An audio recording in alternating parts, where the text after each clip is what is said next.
Ladies and gentlemen, boys and girls, from Eric Lima Shenanigans of 1977. It's Friday, and you know what that means. It's time for the weekly SmackDown Event Center report. And now here's the man that will bring you the happenings on WWE SmackDown every Friday night, Mr. Eric M. Lima. Thank you very much, Mr. Announcer, sir. Well, hello there, everyone. Welcome to yet another episode of Eric Lima Shenanigans of 1977, episode 2146 of the show.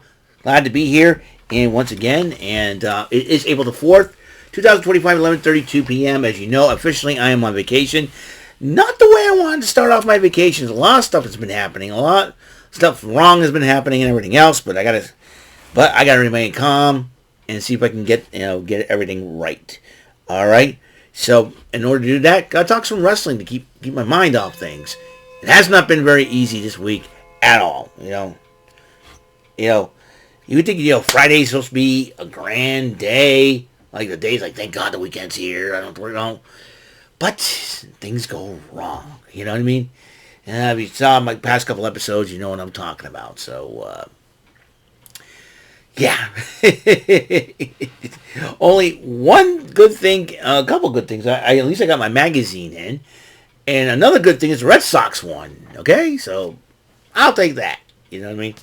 And I just recently had to clean up my fridge because my soda spilled. I thought I, tightened the thing up all the way. And it looks like it has not been tightened up. So, it's like, okay, here we go again. So, alright. So, Let's talk about what happened on SmackDown. CM Punk kicks off SmackDown in his hometown and addressed them, saying that he's going to win at WrestleMania, the main event, WrestleMania, Seth Rollins and Roman Reigns.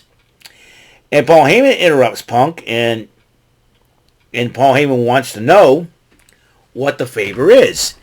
And CM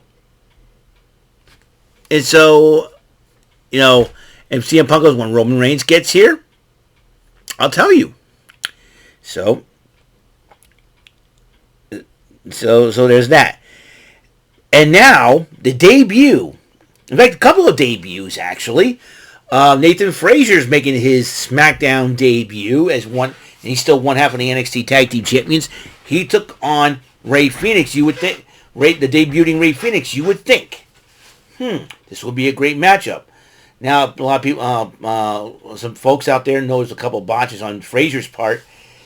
But I think could be nervousness, nerves of steel, and all that good stuff. Because you're debuting in Chicago, one of the biggest cities in the world. Making your SmackDown debut in one of the biggest cities in the world, in Chicago. So he's like, okay.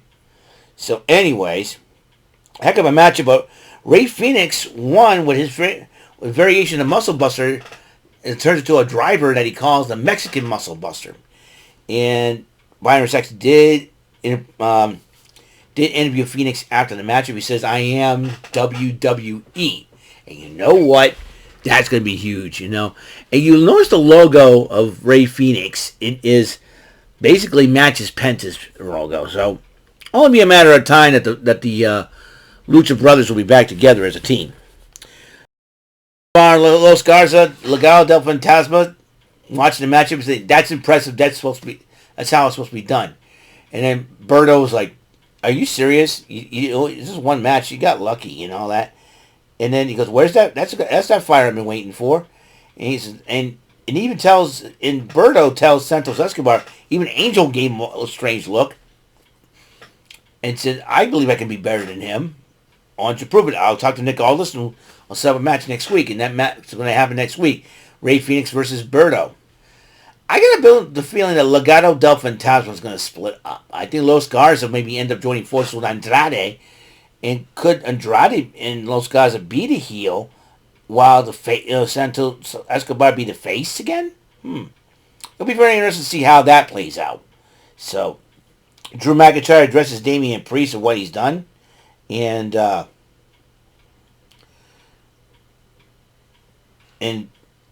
so Drew McIntyre says he can't wait to face and destroy Damian Priest at WrestleMania. Byron Saxton interviewed Braun Strowman about his last man standing match against Jacob Fatu. He says, I'm getting sick. He says he's sick and tired of Jacob Fatu. He says after he gets done with him, I'm going to challenge LA Knight for the, the U.S. title so he completes the Grand Slam. But Solo Sikoa and Tama Tonga interrupts Strowman, saying that he can't win. LA Knight intervenes and says, hey, he addresses both Solo Sikoa and Tama Tonga, and then he tells Braun Strowman, keep your eyes on the prize. You got your match, and then he starts jaw-jacking with Tama Tonga. LA Knight is, and LA Knight came out against Tama Tonga. Knight won the matchup, and Solo Sikoa gets involved during that matchup. So Byron Saxton interviews Paul Heyman, and Paul Heyman was getting annoyed with Byron Saxton, and he finally thought his tribal chief had arrived, Roman Reigns, but nope, it was Seth Rollins. So Seth Rollins says he's interested to see what as a ride, interested. Much to Paul Heyman's dismay, he said he too is interested in what the favor that CM Punk's asked Heyman for. Maybe Seth Rollins could play that to his advantage. Who knows for sure. Another Dark Forward vignette. Once again, could be the rumored return of Aleister Black. We'll find out for sure. We will have face-to-face Tiffany Stratton and Charlotte Flair. Wade Barrett overseeing. And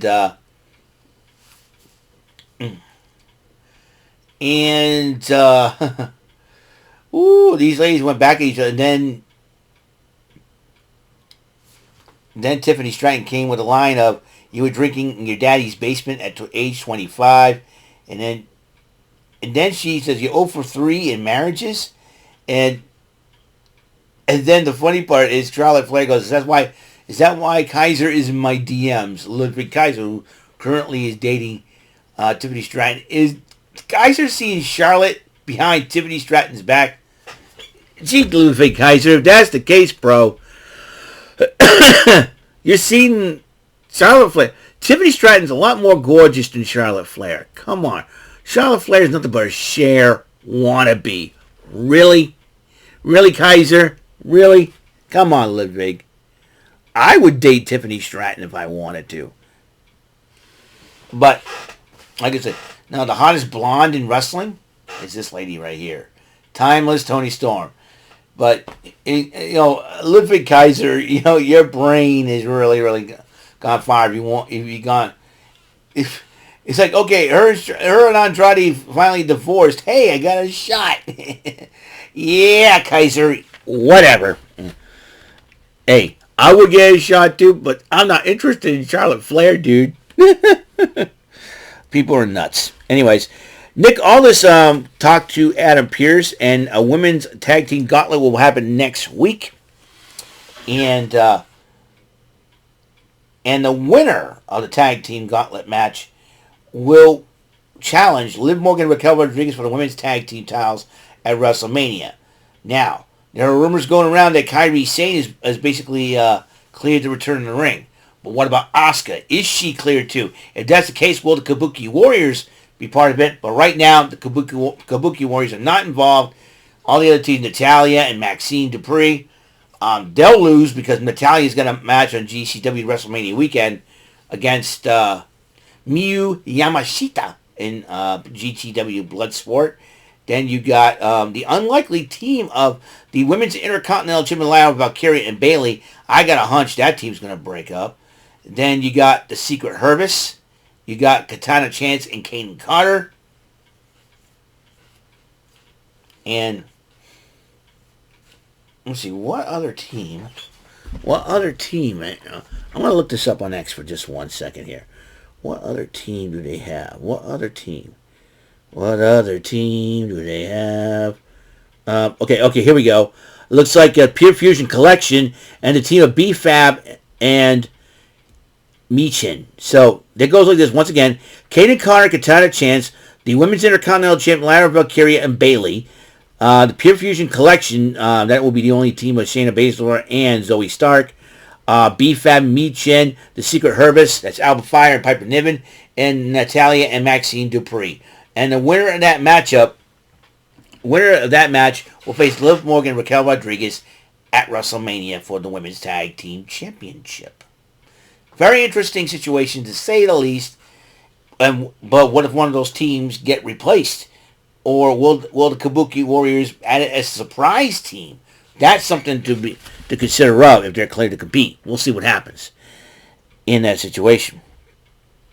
And Street Profits was sitting at ringside as the Morrison Machine Guns faced DIY in the number one contenders match for the tag team titles. And the Morrison Machine Guns win the matchup. Now, if they're going to face the Street Profits at WrestleMania, it will be the Morrison Machine Guns' first WrestleMania. That's going to be big for them. The Miz was talking to Carmelo Hayes, guiding him about how to navigate the waters in the WWE.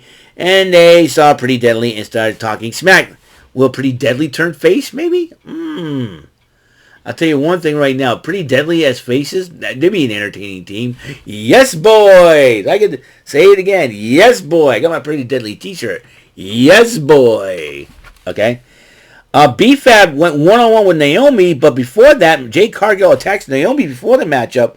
Naomi survived the attack long enough, thanks to security, to get in the ring with B-Fab. B-Fab tried to take advantage, but in the end, Naomi ends up winning the matchup.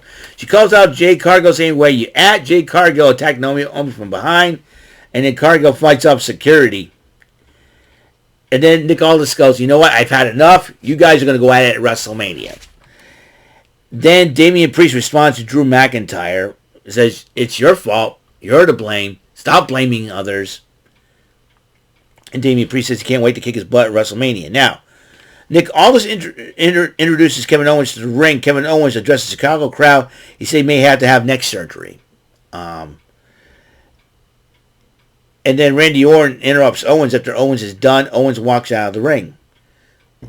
Nick Aldis goes, "I hate to say this, man, but you don't have a match for WrestleMania."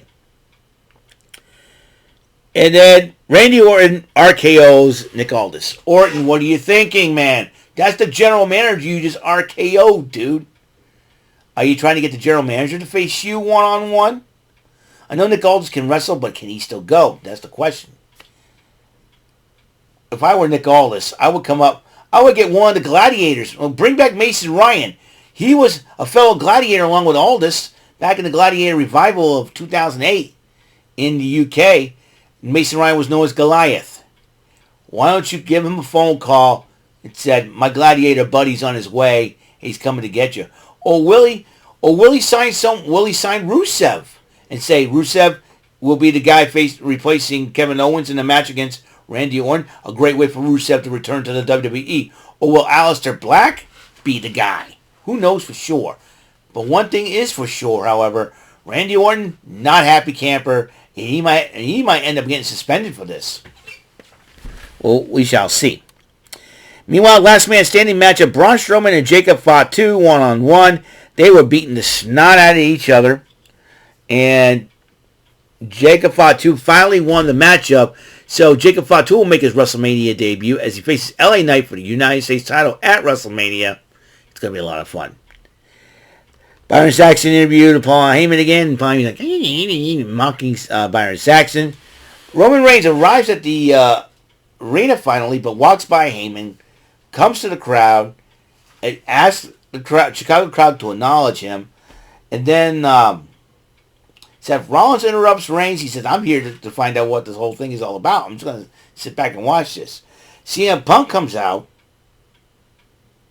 and tells the history between him and Heyman.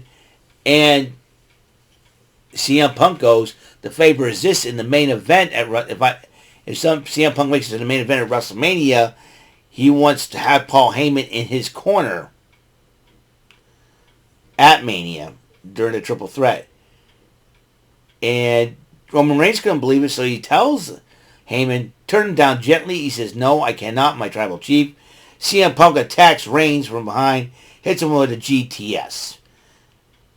And Seth Rollins was too busy laughing at the whole thing. He thought it was the most hilarious thing in the world. And then Seth Rollins and Punk face off, with Rollins doing the wise thing, walking away from the match.